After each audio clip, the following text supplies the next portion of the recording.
श्री सत्यनारायण व्रत कथा पहला अध्याय। एक समय नैमिषारण्य तीर्थ में शौनकादि 88,000 ऋषियों ने श्री सूत जी से पूछा, हे सूत जी, इस कलयुग में वेद विद्या रहित मनुष्यों को प्रभु भक्ति किस प्रकार मिलेगी तथा उनका उद्धार कैसे होगा। इसलिए हे मुनिश्रेष्ठ, कोई ऐसा तप कहिए जिससे थोड़े समय में पुण्य प्राप्त होवे तथा मनवांछित फल मिले। वह कथा सुनने की हमारी इच्छा है। सर्वशास्त्र जाता श्री सूत जी बोले, हे वैष्णवों में पूज्य, आप सब ने सर्व प्राणियों के हित की बात पूछी है। अब मैं उस श्रेष्ठ व्रत को आप लोगों से कहूंगा जिस व्रत को नारद जी ने लक्ष्मी नारायण से पूछा था और श्री लक्ष्मीपति ने मुनिश्रेष्ठ नारद से कहा था। सो ध्यान से सुनिए। एक समय योगीराज नारद जी दूसरों के हित की इच्छा से अनेक लोकों में घूमते हुए मृत्युलोक में आ पहुंचे। वहां बहुत से योनियों में जन्म हुए।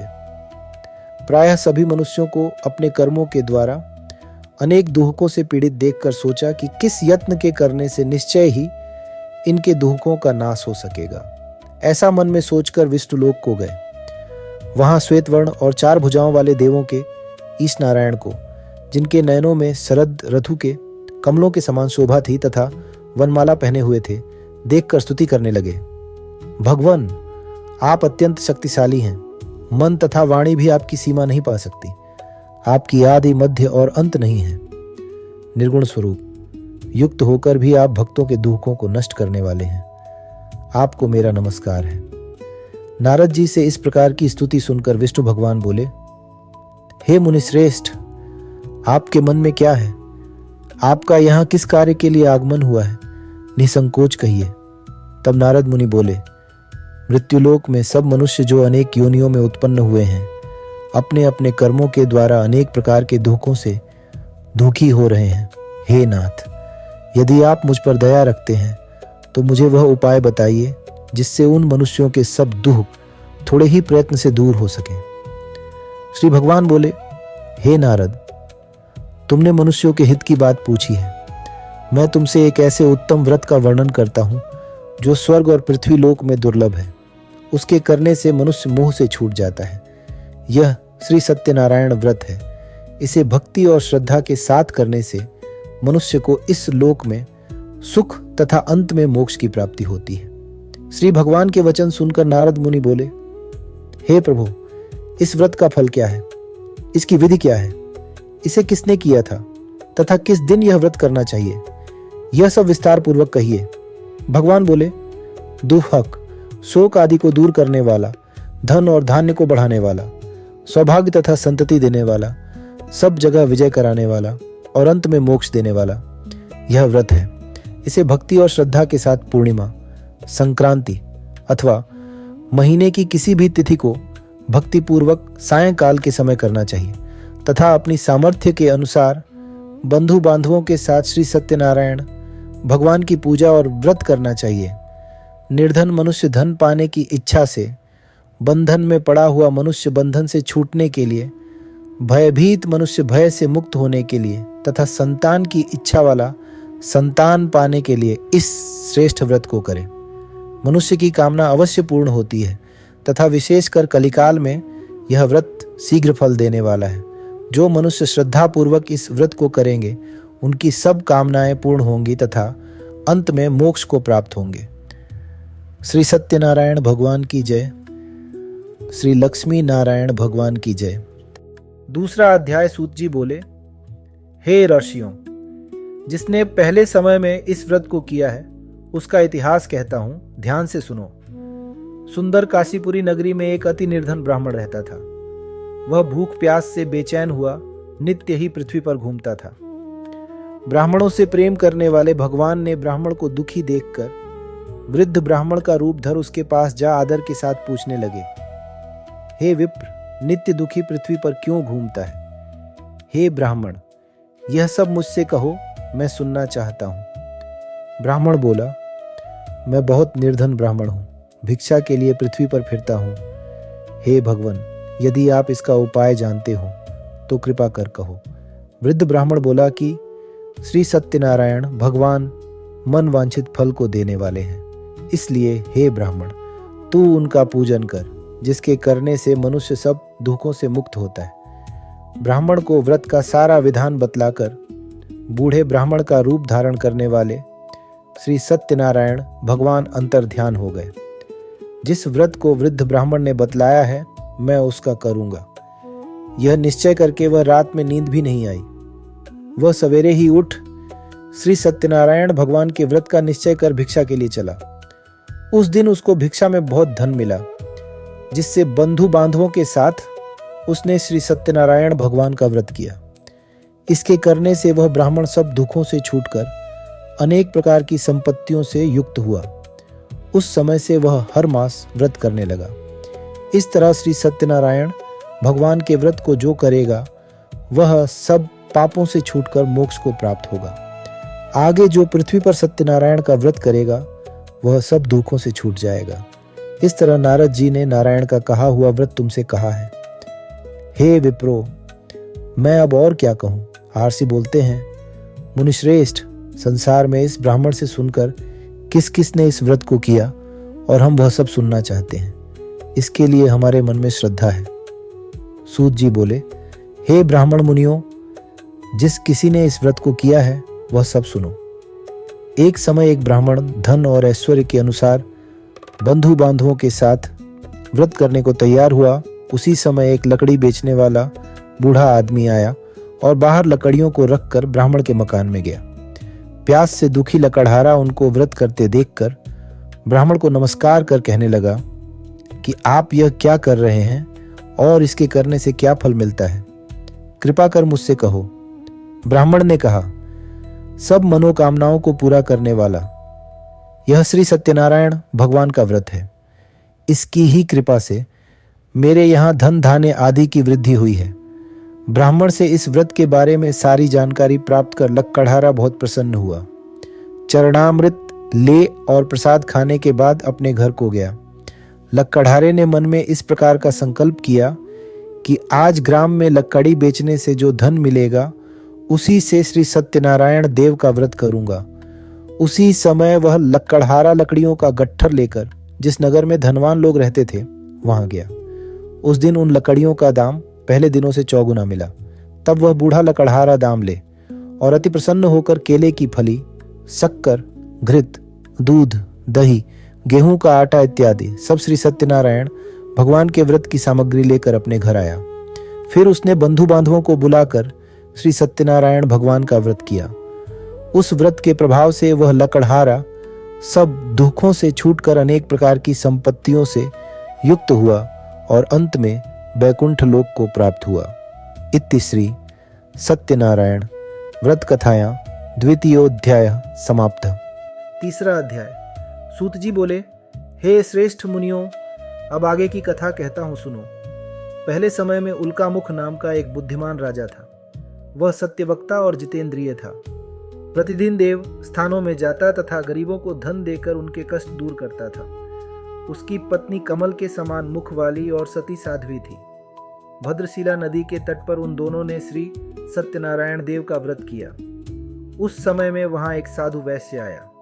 उसके पास व्यापार के लिए बहुत सा धन था। वह नाव को किनारे पर ठहरा कर राजा के पास गया और राजा को व्रत करते हुए देखकर विनय के साथ पूछने लगा, हे राजन, भक्तियुक्त चित्त से यह आप क्या कर रहे हैं? मेरी सुनने की इच्छा है, सो यह आप मुझे बताइए। राजा बोला, हे साधु, अपने बांधवों के साथ पुत्रादि की प्राप्ति के लिए यह महान शक्तिदान श्री सत्यनारायण भगवान का व्रत व पूजन किया जा रहा है। राजा के वचन सुनकर साधु आदर के साथ बोला, हे राजन, मुझे इसका सब विधान बताइए। मैं भी आपके कथनानुसार इस व्रत को करूंगा। मेरे भी कोई संतान नहीं है और इससे निश्चय होगी। राजा से सब विधान सुन व्यापार से निवृत्त हो वह आनंद के साथ घर गया। साधु ने अपनी स्त्री से संतान देने वाले उस व्रत का समाचार सुनाया और कहा कि जब मेरे संतान होगी तब मैं इस व्रत को करूंगा। साधु ने ऐसे वचन अपनी स्त्री लीलावती से कहे। एक दिन उसकी स्त्री लीलावती पति के साथ आनंदित हो सांसारिक धर्म में प्रवृत्त होकर भगवान सत्यनारायण की कृपा से गर्भवती हो गई तथा 10वें महीने में उसके गर्भ से एक सुंदर कन्या का जन्म हुआ। दिन दिन वह इस तरह बढ़ने लगी जैसे शुक्ल पक्ष का चंद्रमा बढ़ता है। कन्या का नाम कलावती रखा गया। तब लीलावती ने मीठे शब्दों में अपने पति से कहा, हे नाथ, आपने जो संकल्प किया था कि भगवान का व्रत करूंगा, अब आप उसे करिए। साधु बोला, हे प्रिय, इसके विवाह पर करूंगा। इस प्रकार अपनी पत्नी को आश्वासन दे वह नगर को गया। कलावती पितृगृह में वृद्धि को प्राप्त हो गई। साधु ने जब नगर में सखियों के साथ अपनी पुत्री को खेलते देखा तो तुरंत ही दूत बुलाकर कहा कि मेरी पुत्री के लिए कोई सुयोग्य वर देख कर लाओ।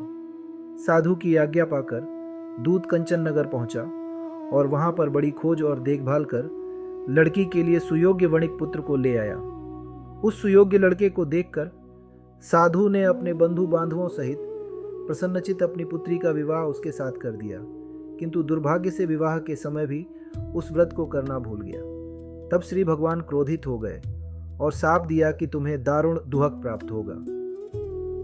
अपने कार्य में कुशल साधु बनिया अपने जमाता सहित समुद्र के समीप स्थित रत्नपुर नगर में गया और वहां दोनों ससुर दामाद चंद्रकेतु राजा के उस नगर में व्यापार करने लगे। एक रोज भगवान श्री सत्यनारायण की माया से प्रेरित कोई चोर राजा का धन चुराकर भागा जा रहा था, किंतु अपने पीछे राजा के दूतों को आता देखकर चोर ने घबराकर भागते हुए राजा के धन को वहीं छिपाकर रख दिया जहां वे दोनों ससुर जमाई ठहरे हुए थे। जब दूतों ने उस साधु वैश्य के पास राजा के धन को रखा देखा तो वे दोनों को बांध कर ले गए और बड़ी प्रसन्नता से दौड़ते हुए राजा के समीप जाकर बोले, महाराज, यह दो चोर हम पकड़ कर लाए हैं, देख कर आज्ञा दें।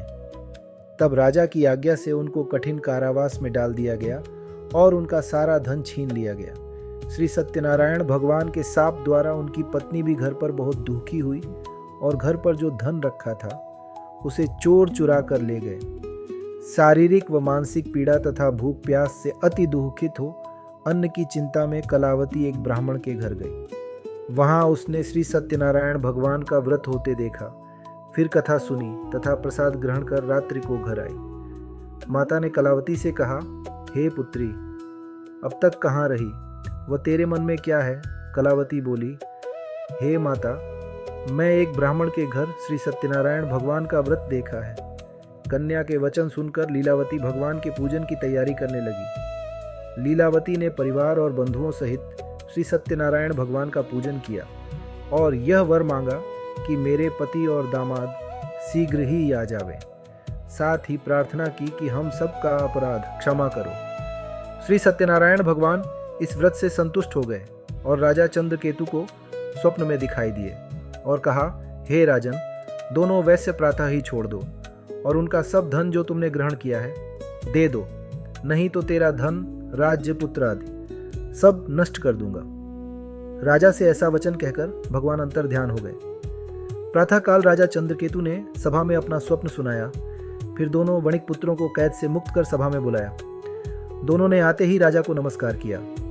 राजा मीठे वचनों से बोला, हे महात्माओं, भावीवश ऐसा कठिन दुख प्राप्त हुआ है, अब तुम्हें कोई भय नहीं। ऐसा कहकर राजा ने उनको नए नए वस्त्राभूषण पहनवाए तथा उनका जितना धन लिया था उससे दूना धन देकर आदर सहित विदा किया। दोनों वैश्य अपने घर को चल दिए। इति श्री सत्यनारायण व्रत कथाया तृतीयोध्याय समाप्तम। चौथा अध्याय।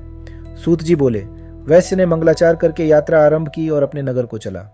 उनके थोड़ी दूर निकलने पर दंडी वेशधारी श्री सत्यनारायण देव ने उससे पूछा, हे साधु, तेरी नाव में क्या है? अभिमानी वणिक हंसता हुआ बोला, हे दंडी, आप क्यों पूछते हो? क्या धन लेने की इच्छा है? मेरी नाव में तो बेल तथा पत्ते आदि भरे हैं। वैश्य का कठोर वचन सुनकर भगवान ने कहा, तुम्हारा वचन सत्य हो। दंडी ऐसा कहकर वहां से चले गए और कुछ दूर जाकर समुद्र के किनारे बैठ गए। दंडी के जाने पर वैश्य ने नित्य क्रिया करने के बाद नाव को ऊंची उठी देखकर अचंभा किया तथा नाव में बेल आदि देखकर मूर्छित हो जमीन पर गिर पड़ा। फिर मूर्छा खुलने पर अत्यंत शोक करने लगा। तब उसका दामाद बोला कि आप शोक न करें, यह दंडी का शाप है, अतः उनकी शरण में चलना चाहिए, तभी हमारी मनोकामना पूरी होगी। दामाद के वचन सुन वह दंडी के पास पहुंचा और अत्यंत भक्तिभाव से नमस्कार करके बोला, मैंने जो आपसे असत्य वचन कहे थे उसको क्षमा करें। ऐसा कहकर महान शोकातुर हो रोने लगा। तब दंडी भगवान बोले, हे वणिक पुत्र, मेरी आज्ञा से बार बार तुम्हें दुख प्राप्त हुआ है, तू मेरी पूजा से विमुख हुआ है। साधु बोला, हे भगवान, आपकी माया से मोहित ब्रह्मा आदि भी आपके रूप को नहीं जानते, तब मैं अज्ञानी कैसे जान सकता हूँ। आप प्रसन्न होइए, मैं सामर्थ्य के अनुसार आपकी पूजा करूँगा। मेरी रक्षा करो और पहले के समान नौका में धन भर दो। उसके भक्तियुक्त वचन सुनकर भगवान प्रसन्न हो उनकी इच्छानुसार वर देकर अंतर्ध्यान हो गए। तब उन्होंने नाव पर आकर देखा कि नाव धन से परिपूर्ण है। फिर वह भगवान सत्यनारायण का पूजन कर साथियों सहित अपने नगर को चला। जब अपने नगर के निकट पहुंचा तब दूत को घर भेजा। दूत ने साधु के घर जा उसकी स्त्री को नमस्कार कर कहा कि साधु अपने दामाद सहित इस नगर के समीप आ गए हैं। ऐसा वचन सुन साधु की स्त्री ने बड़े हर्ष के साथ सत्यदेव का पूजन कर पुत्री से कहा, मैं अपने पति के दर्शन को जाती हूँ, तू कार्य पूर्ण करके शीघ्र आना।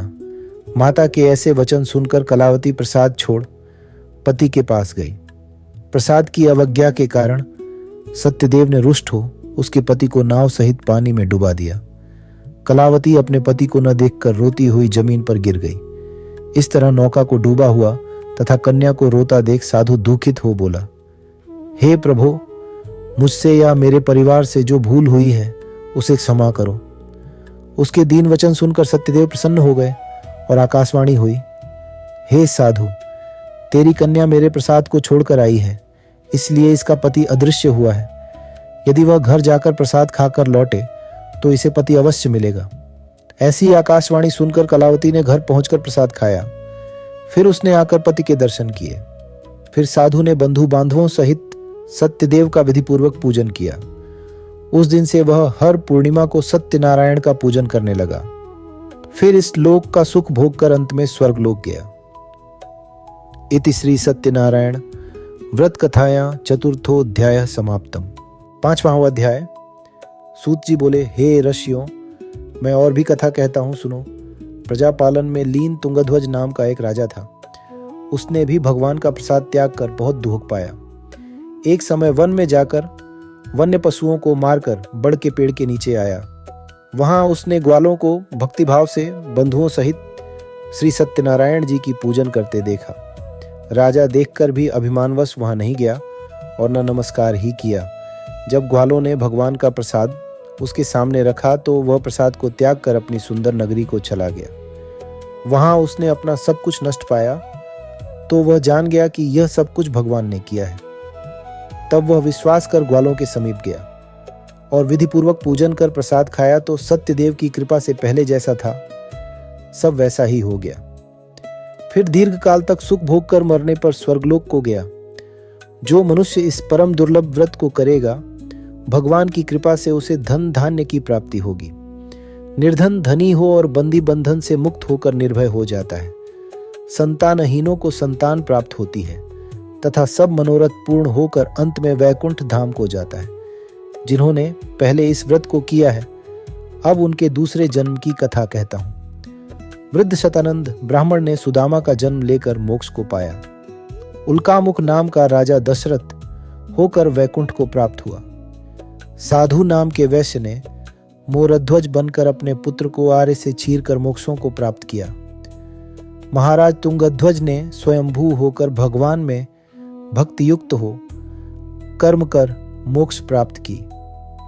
इति श्री सत्यनारायण व्रत कथायां 5मोऽध्यायः समाप्तम्।